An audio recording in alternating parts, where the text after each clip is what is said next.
Happen to be joining us here at Salem United Methodist Church this morning. And mentioned earlier, I don't know if everybody knew that a week and a half ago I purchased a new tuba, a new to me tuba. And I drove all the way to Aberdeen, South Dakota. Anybody ever been to Aberdeen, South Dakota? Well, what in the world are you waiting for? It's only a 15-hour drive. And I went up there, and everything went really well. Never been to South Dakota before. You see a gas station, you better top your tank off. And because I came this close to running out of gas, still had about an hour and a half to go, and I'm thinking this is not looking good. My map said you've got 62 miles to go. My car said you got 65 miles of gasoline left. And I was talking about praying. I was hoping, excuse me, that it would be downhill coming into town. But everything went fine, and in 15 hours back, and it was Monday, I called them up and said, "Where's my tuba?" And they said, "Well, UPS said it'll be there tomorrow." And so I waited, and after lunch, I lay down on the couch to meditate, and meditated for about an hour, and woke up, and I looked outside, and I didn't see it, but I looked next door, my neighbor's back door, and there it was. There was the big box, and so it all worked out fine, and I'm going to play it for you here before too long. I think I'd like to have one of my musical friends join me as I play that for you. But it went really well, and I'm really excited about that. And it's, the best part of any trip is what? Is getting home. It's just getting home. It was 1:30 in the morning when I got home, and it could have been better. Excuse me. We went through the Sermon on the Mount. If you look in the Gospel of Matthew, before you pull it up, I'm going to ask you a question about it. Jesus is born. We're introduced to John the Baptist. John the Baptist and Jesus, both prophets after the Old Testament prophets like Moses and Elijah. They're like old school in a lot of ways. And like Moses coming down from Mount Sinai with the Ten Commandments and the law, Jesus goes up on the mountain to present his version, which is the Beatitudes and the Sermon on the Mount. And so he explains to us, after calling his disciples, he then explains, this is what it means if you want to follow me. This is the information you need to know what it is that makes us different from everybody else. So he explains it all in the Sermon on the Mount, and then he comes down from the mountain, and then what is the first thing he does? What would you do? The first thing he does, after explaining, he's called his disciples, he has now taught them exactly what it means to be a follower of Jesus. Now what do? What would you do? Wouldn't you want to do something that would illustrate in a very profound way what this means?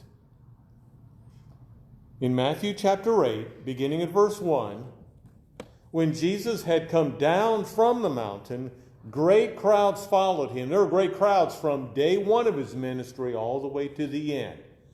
Their attitudes will change, but from the very beginning, there were lots and lots of people. And there was a leper who came to him and knelt before him, saying, "Lord, if you choose, you can make me clean."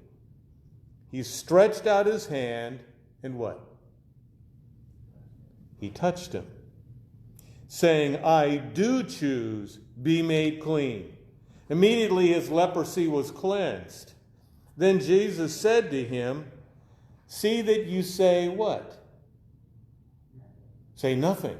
Say nothing to anyone, but go show yourself to the priest and offer the gift that Moses commanded as a testimony to them. The first thing he does after explaining what it means to be a follower of Jesus is to demonstrate in a very profound way, physically, in front of everybody, what this means. Okay? Now, just to be sure, when we see leprosy in the Bible and Pastor, we're not talking about what we call leprosy today, which is a very disfiguring kind of disease. In his day, anything that you could see on your skin, any kind of a redness or a rash, was considered leprosy. Okay? So be clear about it. This is something that pretty much everybody would have at one time or another. Okay? And if you could see it, it was considered leprosy. And what's the big deal? Why is that a big deal? Having a rash. I remember there have been times in my life where I had redness on my face right here. Pretty bad. And what were you going to say? Well, sometimes it's contagious. But if you ended up with some redness on your face, you were not allowed to go to church. Because you were considered what? Unclean. This is a technical category, to be unclean. If you had any kind of visible effect on your skin, the people literally considered that what? Judgment from God. Now, there's a lot about God they did not understand.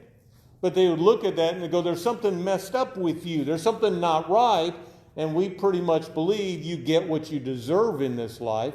So there's God doing something to you so that we can see it and what? Separate you from those of us that are clean and acceptable. We're going to go to church and we'll tell you all about it. We always have a great time, but we're going to do it without you because you are technically unclean. Okay, now how would we say that today?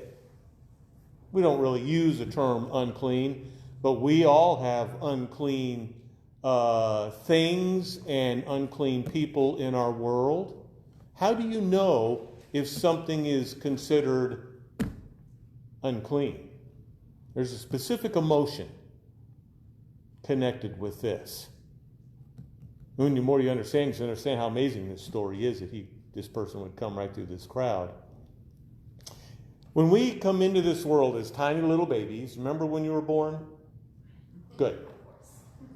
Research says that there are how many basic emotions, distinct emotions, and you can tell by a baby's face which of these, how many? How many different emotions can a baby have? Take a guess. 4 is a good guess, but it's more than 4. It's 7. There are 7 distinct emotions that you experience as a newborn. Of course, through life, we develop these and expand on them and whatnot. But what would those 7 be?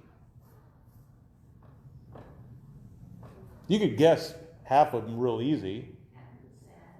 Happy, sad. You know, happy because, right? Sad. Okay. There is a surprise. And if they're surprised, their eyes and mouth will open up. So there's surprise.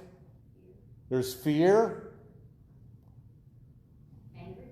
Anger. Somebody just say anger. Can you know how you ever seen? Probably never seen an angry person before, have you? Their eyes close, the little mouth comes together. That's, and anger is God's gift to you to motivate you when somebody's out to get you, by the way. How many we mentioned? There's happy or joy, mad, sad. Somebody's, huh? Pain.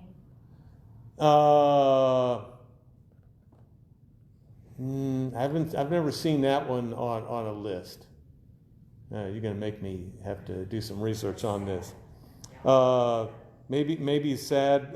There's somebody say fear or afraid. Okay. Curiosity or interest.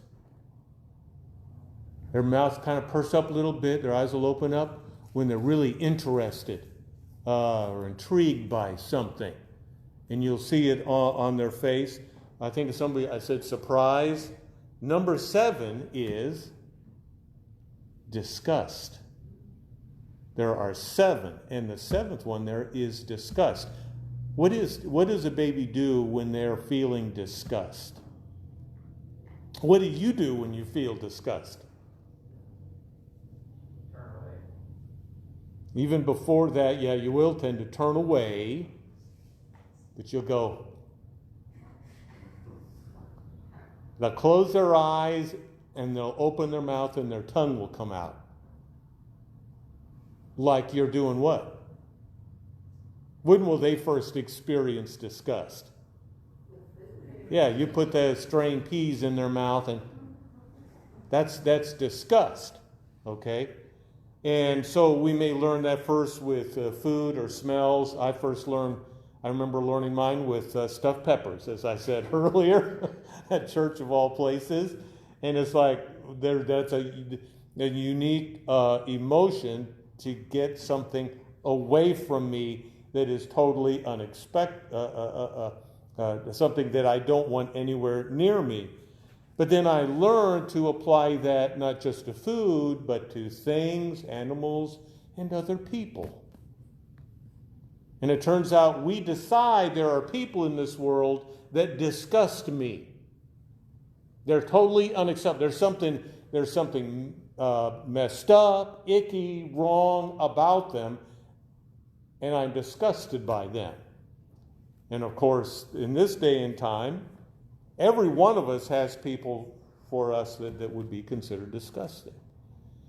And you think, primarily, you look at minorities in any culture. You look at immigrants. I was reading a thing about where so many people want to help the Afghan people get out of Afghanistan, but just don't bring them to my home. It's like I've got good thoughts, but when they come close, then I start feeling like they're unclean. They're not acceptable. I don't want them around. This whole idea of being disgusting, unacceptable, unclean was really one of the first lessons that the Hebrew people learned out in the desert with Moses. Was that we need to start making an effort about clean and unclean. What is acceptable in the eyes of God, because there are some things that are unacceptable. And we need to be clear about that.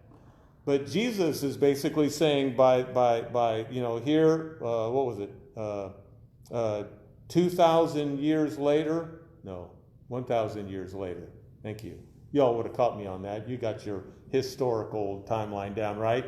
1,000 years later, and now we are so good about identifying what is disgusting, unclean, and acceptable. Now I can catch you doing it.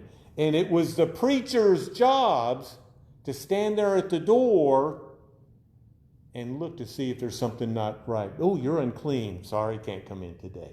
You're going to have to come back another time. I think about the times I spent years working in prisons, and I was always fascinated by the attitudes people had around people that they considered unclean. And after they were around them for a while, they were not unclean anymore. Anybody ever work in a funeral home? I worked in a funeral home down in South Florida years ago, and I remember when the first day I worked, and they took me around the dead bodies, I felt strange. And I think it was kind of this natural sense of unacceptable, unclean. And they said usually after one day, it's like nothing. And they were right. It wasn't a day, and I'm like, there's another one. It just became a part. My sense of what was acceptable or not really can change. You think of what disgusts you, and you really might be surprised. This morning, I went into my little kitchen, and there was the biggest spider in my sink. My sink catches all kinds of critters. The biggest spider I've ever seen in my house. Do you want to see it? Okay, good, because I didn't bring it. I thought about bringing it. And instead, I did a catch and release program with this spider. It was so big and friendly looking, I took him outside.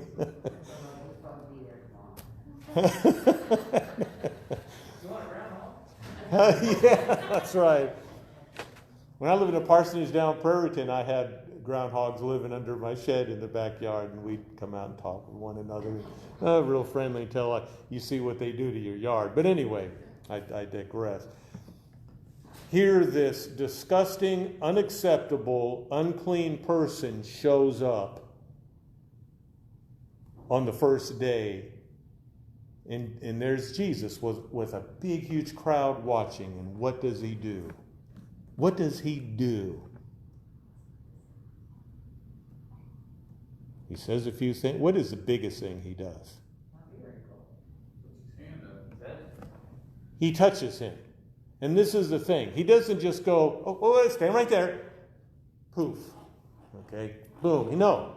He reaches out and he does the one thing that nobody in that crowd was prepared to do. He was the only one that would reach out and touch him. And as he says, I'm choosing to touch you. When I touch you, I'm identifying with you. I want my life to be a part of your life. You are with me and I'm with you. And so Jesus is saying, if you believe all this stuff that I've just been telling you, you're going to go out in the world and find the disgusting, unacceptable people, and you're going to what? You're going to find some way to reach out and touch them. Many years ago, I'd worked in an inner city church many years ago, and I was now at a different church, and I was trying to encourage the people to find homeless people, poor people, whatever, they could reach out and really make a difference in their life. And this one woman came up to me, and I give her so much credit for being honest with me. She said, you keep talking about reaching out to these people in our community that really need help, especially some of these homeless people. And I understand what you're saying, but I have a really big problem, and it was what? She said, I can't stand how they smell. And I give her so much credit for being honest. And I didn't really know how to respond to that. Because usually people don't want to help other people, they just walk away and don't say anything. But she said, I want to do this, but they smell so bad to me it makes me sick. And I thought, you know what? But in a way, that's the issue Jesus is addressing here. How do you know when you found somebody who's unclean? Do they make you disgusted? Think about the people in your life and world that disgust you, where you want to make the face. Like a baby with those strained peas. Just get this person away from me. Now, you may not literally reach out and physically touch them. That may not be a good idea. But you find some way to reach out and identify with them, to be a part of what their struggle happens to be. And if we're not willing to reach out and touch the ones that are not good enough to go to church, then whose side are we on? And I always think about all these people standing here and watching all this and what they were thinking about. And they had some real problems when they saw Jesus doing this. So far I've been talking like we're all what? We're all the clean ones, right? High five, everybody. Well, not the pandemic, do the pretend high five, elbow bumps. Yeah, we're the good ones, right? We're the clean ones. We're the acceptable ones. You ever been one of the unacceptable, unclean ones? Being born in a Navy family, we moved. I was born in California. I was born there. We moved to Norfolk, Virginia, where my other sister was born. We moved back to Imperial Beach near San Diego. And And then he got stationed in Naval Annex by the Pentagon, Northern Virginia. And so I remember it's one of the first real big extensive memories I have was moving. I'm in the third grade, halfway through the third grade, and we travel in our car from California to Virginia. And I was excited about being in a new place. It was the first time in my life I saw snow on the ground. We went nuts. It was just little patches of snow, so it was that time I can't remember the exact time of the year. And then the day came for what? What's that? My first day at the new school. And I remember like it was yesterday.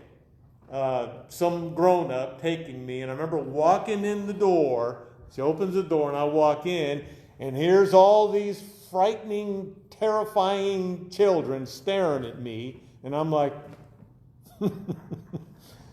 we have a new student here today. And I felt so what?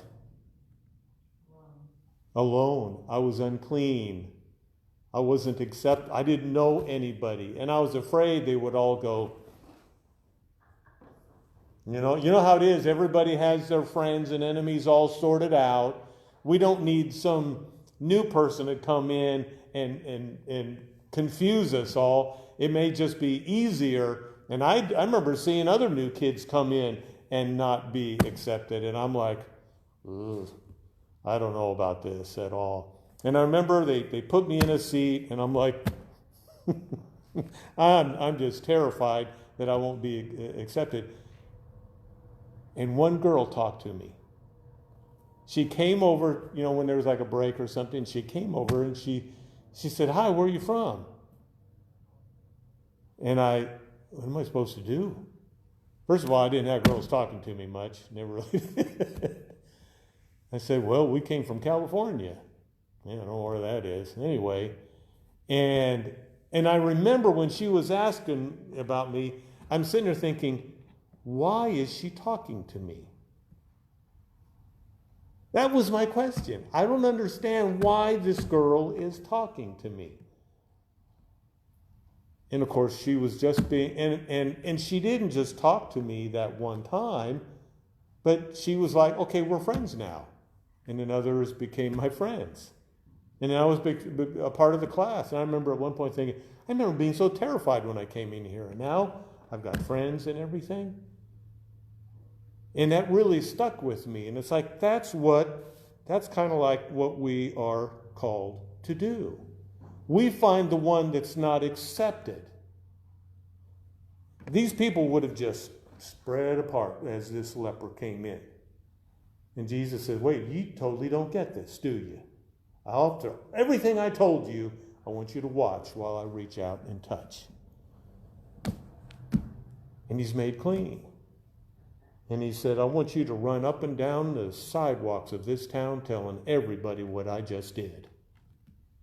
Is that what he said? Wait, that's not quite right, is it? Help my memory. What did he tell them to do?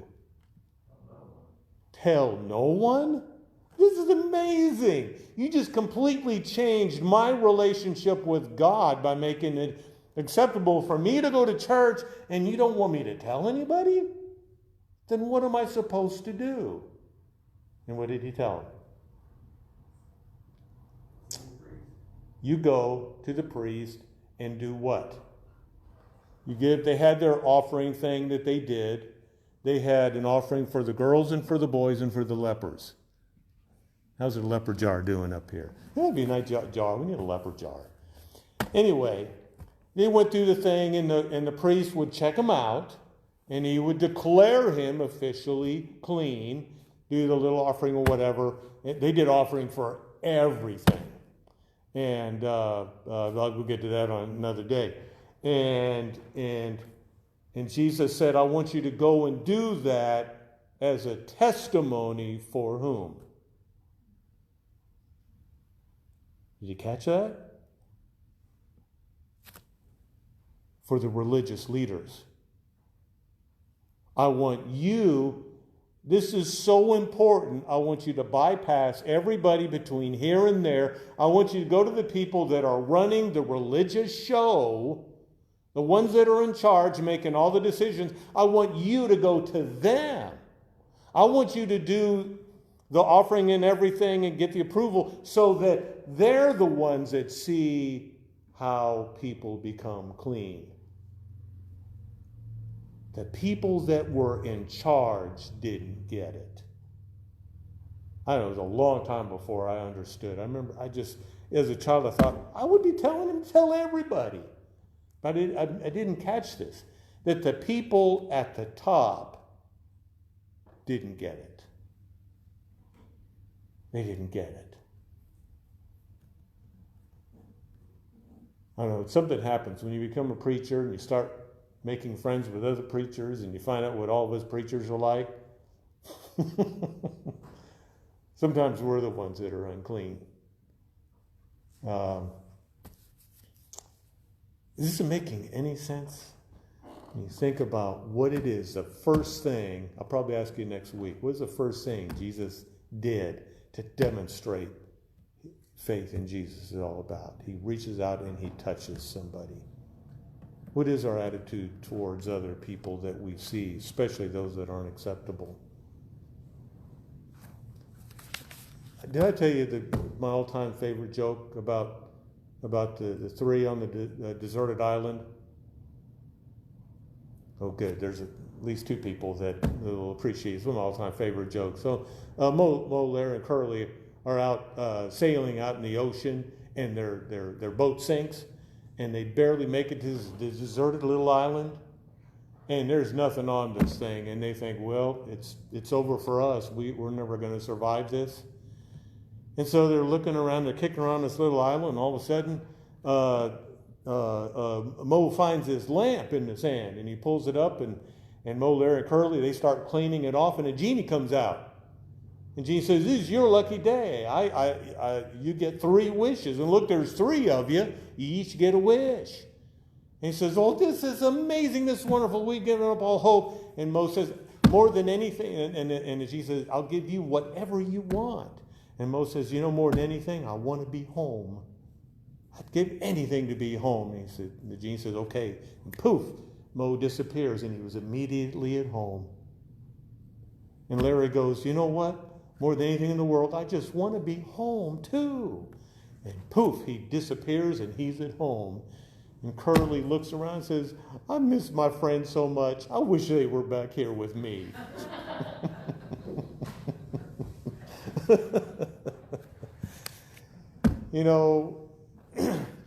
If I had one wish, what would it be? What would I use it for? To bring others into God's kingdom, especially those that have no home. Heavenly Father, we need help in being honest with ourselves about what it is that disgusts us and the people that disgust us. And we need to realize that Jesus is calling us to take our relationships with the people that we find the most disgusting and using those relationships to demonstrate what your kingdom is all about. Please help us do that in Jesus' name. Amen.